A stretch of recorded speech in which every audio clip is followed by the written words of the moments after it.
ಸರ್ಕಾರದ ಎಲ್ಲಾ ಕೆಲಸಗಳನ್ನು ಸಮರ್ಥವಾಗಿ ನಿಭಾಯಿಸಿ ಆಡಳಿತ ಯಂತ್ರದ ಕಾರ್ಯವನ್ನು ಸುಗಮಗೊಳಿಸುವ ಗ್ರಾಮ ಸಹಾಯಕರನ್ನ ಸರ್ಕಾರ ಕಡೆಗಣಿಸಿದ್ದು 40 ವರ್ಷಗಳಿಂದ ಜೀತದಂತೆ ದುಡಿಯುವ ಗ್ರಾಮ ಸಹಾಯಕರ ನ್ಯಾಯಯುತ ಬೇಡಿಕೆ ಈಡೇರಿಕೆಗೆ ಹಲವು ಪ್ರಯತ್ನಗಳ ನಂತರ ಈಗ ವಿಧಾನಸೌಧ ಮುತ್ತಿಗೆ ಅನಿವಾರ್ಯ ಎಂದು ಉತ್ತರ ಕನ್ನಡ ಜಿಲ್ಲಾ ಗ್ರಾಮ ಸಹಾಯಕರ ಸಂಘದ ಅಧ್ಯಕ್ಷ ಗೋಪಾಲಕೃಷ್ಣ ನಾಯ್ಕ ಸಿದ್ದಾಪುರ ಹೇಳಿದರು.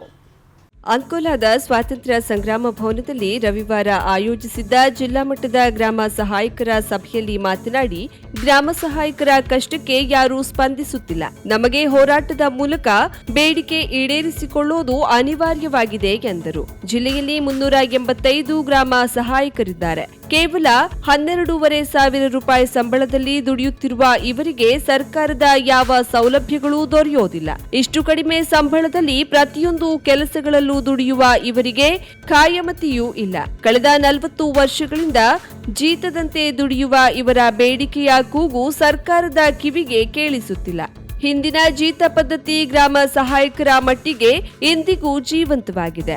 ರಾತ್ರಿ ಹಗಲು ಎನ್ನದೆ ದುಡಿಯುವ ಇವರು ಚುನಾವಣೆ ಕಾರ್ಯಕ್ಕೆ, ಅಂಕೆ ಸಂಖ್ಯೆ ವಿಭಾಗಕ್ಕೆ, ಬೆಳೆ ಸರ್ವೆ ಕಾರ್ಯಕ್ಕೆ, ರೇಷನ್ ಕಾರ್ಡ್, ಆಧಾರ್ ಕಾರ್ಡ್, ಜಾತಿ ಆದಾಯ, ಪ್ರಕೃತಿ ವಿಕೋಪ, ಜನನ ಮರಣ ದಾಖಲಾತಿ ಹೀಗೆ ಪ್ರತಿಯೊಂದು ಕೆಲಸಗಳಿಗೂ ಗ್ರಾಮ ಸಹಾಯಕರನ್ನ ಬಳಸಿಕೊಳ್ಳಲಾಗುತ್ತದೆ. ಅಷ್ಟೇ ಅಲ್ಲದೆ ಅಧಿಕಾರಿಗಳಿಗೆ ಊಟ, ಚಹಾ, ವಿಶ್ರಾಂತಿ ಗೃಹ ವ್ಯವಸ್ಥೆಗೂ ಅಧಿಕಾರಿಗಳ ವಾಹನ ಚಾಲಕರಿಗೂ ದುಡಿಯಬೇಕಾದ ಅನಿವಾರ್ಯತೆ ಗ್ರಾಮ ಸಹಾಯಕರಿಗಿದೆ.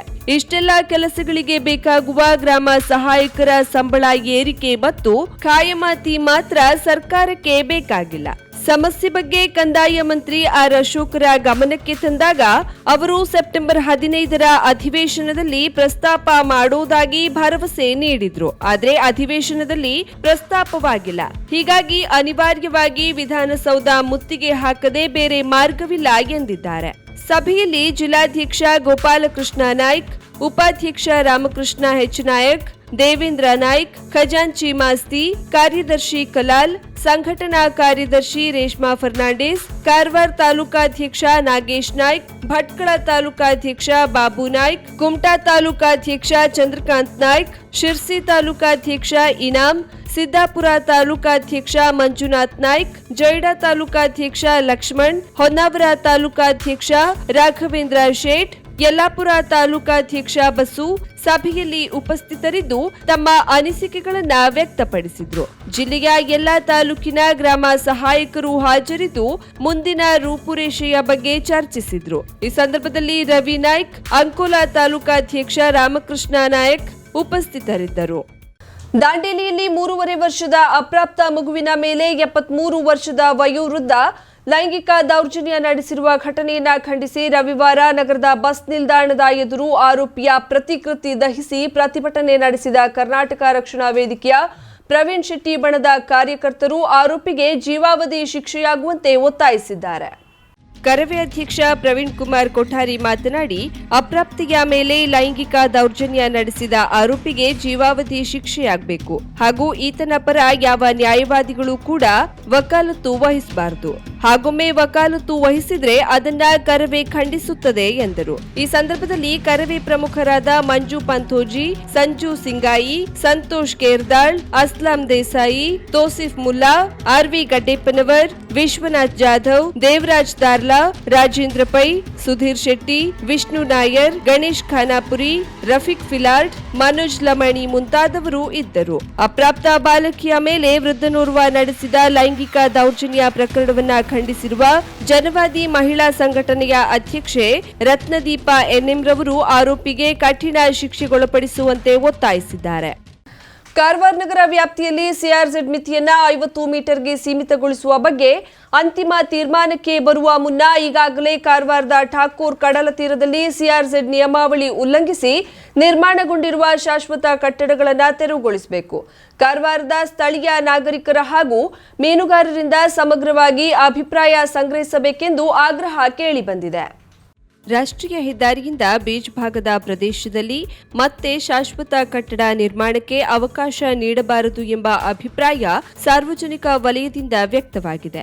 ಇದನ್ನು ಮೀರಿ 50 ಮೀಟರ್ ವ್ಯಾಪ್ತಿಯಿಂದ ಈಚೆಗೆ ಪ್ರವಾಸೋದ್ಯಮ ಮತ್ತಿತರ ಉದ್ದೇಶಗಳಿಗೆ ಖಾಸಗಿಯವರಿಗೆ ಅಭಿವೃದ್ಧಿ ಮಾಡಲು ಅವಕಾಶ ಕಲ್ಪಿಸಲು ಮುಂದಾದರೆ ಟಾಗೋರ್ ಬೀಚ್ ಉಳಿಸಿಕೊಳ್ಳಲು ಹೋರಾಟ ನಡೆಸಲು ಕಾರವಾರಿಗರು ಚಿಂತನೆ ನಡೆಸಿದ್ದಾರೆ. ಪರಿಷ್ಕೃತ ನಿಯಮಾವಳಿ ಪ್ರಕಾರ ಕಾರವಾರ ಕಡಲ ತೀರದಲ್ಲಿ ಹೈಟೈಡ್ ಲೈನ್ನಿಂದ 10 ಮೀಟರ್ ಬಿಟ್ಟು ಉಳಿದ ಬೀಚ್ ಪ್ರದೇಶದಲ್ಲಿ ಪ್ರವಾಸೋದ್ಯಮ ಚಟುವಟಿಕೆಗೆ ಅವಕಾಶ ನೀಡಲಾಗುತ್ತದೆ. ಇಲ್ಲಿ ತಾತ್ಕಾಲಿಕ ನಿರ್ಮಾಣಗಳಿಗೆ ಮಾತ್ರ ಅವಕಾಶ ನೀಡಲಾಗುತ್ತದೆ ಎಂದು ಅಧಿಕಾರಿಗಳು ಹೇಳಿದ್ರು. ಈಗಾಗಲೇ ಬೀಚಿನಲ್ಲಿ ಶಾಶ್ವತ ಕಟ್ಟಡ ನಿರ್ಮಾಣಕ್ಕೆ ಅವಕಾಶ ನೀಡಲಾಗಿದ್ದು, ಇದನ್ನ ಸಕ್ರಮಗೊಳಿಸಿ ಮತ್ತೆ ಇಂತಹ ಚಟುವಟಿಕೆಗಳಿಗೆ ಆಸ್ಪದ ನೀಡಲಾಗುತ್ತದೆ ಎಂಬ ಆತಂಕ ಸಾರ್ವಜನಿಕರನ್ನ ಕಾಡುತ್ತಿದೆ. ಪ್ರತಿ ವರ್ಷ ಕಾರವಾರದ ಕಡಲ ತೀರದಲ್ಲಿ ಕಡಲ ಕೊರೆತ ಕಂಡು ಬರ್ತಿದೆ. ಪ್ರತಿ ವರ್ಷ ಕಡಲ ಕೊರೆತ ಹೆಚ್ಚಾದಾಗ ಮುಂದೊಂದು ದಿನ ಈಗ ಗುರುತಿಸಲಾದ ಹೈಟೈಡ್ ಲೈನ್ನಿಂದ 10 ಮೀಟರ್ ಆಚೆಗೂ ಕಡಲ ಕೊರೆತ ಆಗಬಹುದು. ಇದಕ್ಕೆ ಅಧಿಕಾರಿಗಳ ಬಳಿ ಪರಿಹಾರವಿದೆಯೇ ಎಂದು ಸಾರ್ವಜನಿಕರು ಪ್ರಶ್ನಿಸುತ್ತಿದ್ದಾರೆ. ಈ ಬಗ್ಗೆ ಕಳವಳ ವ್ಯಕ್ತಪಡಿಸಿರುವ ನಿವೃತ್ತ ಪ್ರಾಧ್ಯಾಪಕ ಡಾಕ್ಟರ್ ವಿಎನ್ ನಾಯ್ಕ್ ಅವರು, ಗೋವಾದಲ್ಲಿ ಹೈಟೈಡ್ ಲೈನ್ನಿಂದ 200 ಮೀಟರ್ ಆಚೆಗೆ ರೆಸಾರ್ಟ್ ಕಟ್ಟಲು ಅವಕಾಶ ನೀಡಲಾಗಿದೆ. ಗೋವಾದಲ್ಲಿ ಎಲ್ಲಿಯೂ ನಗರ ಪ್ರದೇಶದಲ್ಲಿ ಬೀಚ್ಗಳಲ್ಲಿ ಅಭಿವೃದ್ಧಿಗೆ ಅವಕಾಶವನ್ನ ನೀಡಿಲ್ಲ. ಈ ರೀತಿ ಮಾಡುತ್ತಿರೋದು ಕಾರವಾರದಲ್ಲಿ ಮಾತ್ರ ಎಂದು ಕಳವಳ ವ್ಯಕ್ತಪಡಿಸಿದ್ದಾರೆ. ಕರಾವಳಿ ತೀರ ನಿಯಂತ್ರಣ ಅಧಿಸೂಚನೆಯನ್ನು 1991ರಲ್ಲಿ ಹೊರಡಿಸಿದಾಗನೇ ಅದರ ಉದ್ದೇಶ ಮೀನುಗಾರರ ಮತ್ತು ಸ್ಥಳೀಯ ನಿವಾಸಿಗಳ ಹಿತಾಸಕ್ತಿಯನ್ನು ನೋಡಿಕೊಂಡು ಅದನ್ನು ಹೊರಡಿಸಲಾಗಿತ್ತು.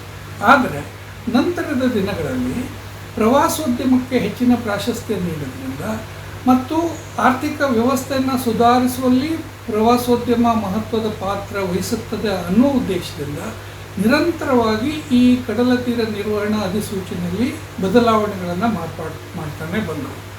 ಅದರೊಳಗೆ 99% ಬದಲಾವಣೆಗಳು ಕೇವಲ ಅಭಿವೃದ್ಧಿ ಪೂರಕವಾಗಿ ಇದೆ.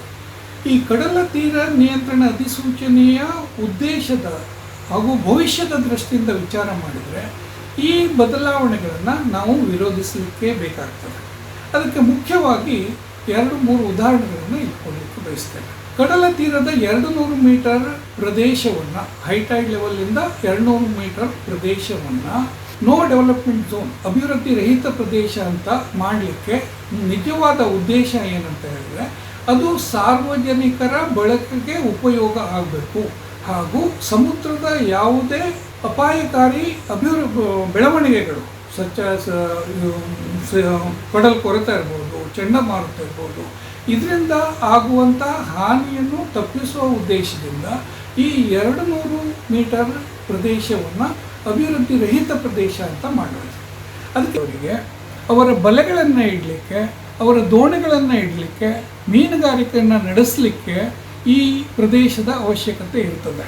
ನೂರಾರು ಜನ ಮೀನುಗಾರರು ಬಲೆಯನ್ನು ಎಳಿಲಿಕ್ಕೆ ಸಾಕಷ್ಟು ಜಾಗದ ಅವಶ್ಯಕತೆ ಇರ್ತದೆ. ಅವರು ಮೀನನ್ನು ಹರಡಲಿಕ್ಕೆ ಇರ್ಬೋದು, ವಿಲೇವಾರಿ ಮಾಡಲಿಕ್ಕೆ ಇರ್ಬೋದು, ಸ್ವಚ್ಛಗೊಳಿಸಲಿಕ್ಕೆ ಇರ್ಬೋದು, ಈ ಪ್ರದೇಶವನ್ನು ಅವರು ಬಳಸ್ಕೊಳ್ತಾರೆ. ಕರಾವಳಿ ಮುಂಜಾವು ಡಿಜಿಟಲ್ ಯೂಟ್ಯೂಬ್ ಚಾನೆಲ್ನ ಸಬ್ಸ್ಕ್ರೈಬ್ ಮಾಡಿ, ಬೆಲ್ ಐಕಾನ್ನ ಕ್ಲಿಕ್ ಮಾಡಿ.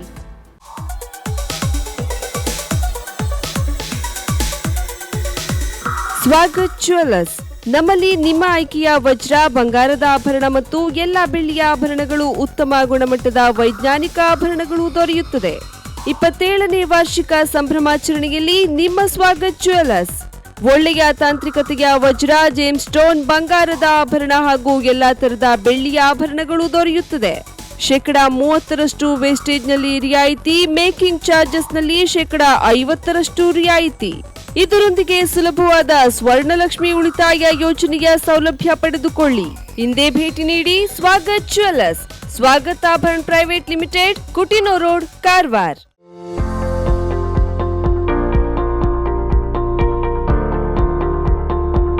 ಗಣೇಶ್ ಏಜೆನ್ಸೀಸ್ ಗೃಹ ಬಳಕೆ ವಸ್ತುಗಳ ಅಧಿಕೃತ ಮಾರಾಟಗಾರರು.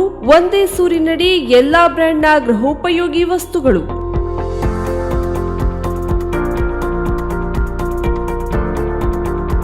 ನಮ್ಮಲ್ಲಿ AC, LED TV, refrigerator, fan, cooler, washing machine, Prestige cooker, mixer grinder, speaker system ಹಾಗೂ ಇನ್ನೂ ಅನೇಕ ಗೃಹ ಬಳಕೆಯ ವಸ್ತುಗಳು ಇವೆಲ್ಲವೂ ನಿಮಗಾಗಿ ನಿಮ್ಮ ಗಣೇಶ್ ಏಜೆನ್ಸೀಸ್ ನಲ್ಲಿ ಮಾತ್ರ. 0% ಡೌನ್ ಪೇಮೆಂಟ್, ಸುಲಭವಾದ ಇಎಂಐ ಕಂತುಗಳು. ಹಿಂದೆ ಭೇಟಿ ನೀಡಿ Ganesh agencies, green street, main road, Karwar.